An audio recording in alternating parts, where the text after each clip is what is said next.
Now let's calculate the load for feeder number 2. Now I'm reading from our page 3-9 in our workbook. And feeder number 2 now, reviewing the item number 1 in figure number 2, our loads are listed.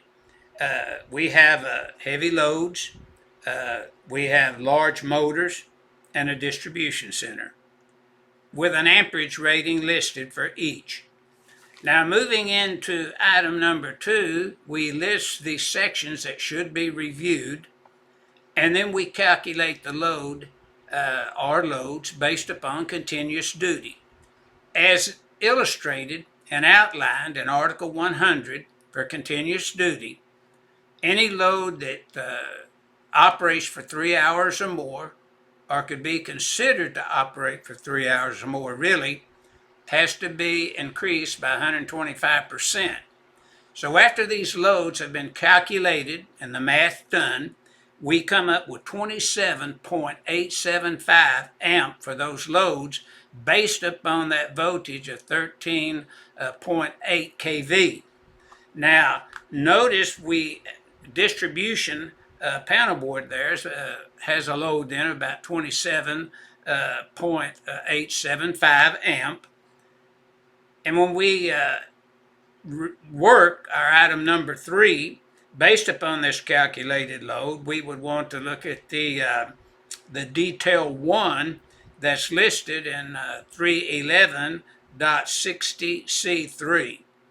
We would actually select the size of the conductor based upon the 27.875 amp from our table 311.60C77.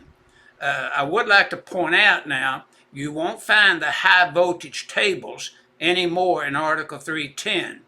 Those tables have been relocated to Article 311 in the 2020 NEC.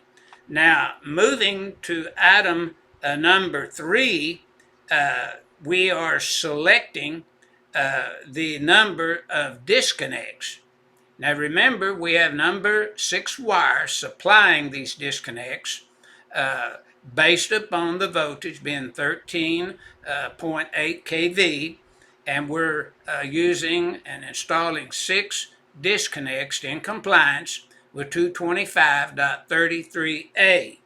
But now notice we have listed all the sections and each one of the items 1 through 3 and 4, so that you would know exactly where to go in the NEC to get the requirements to size this feeder number 2.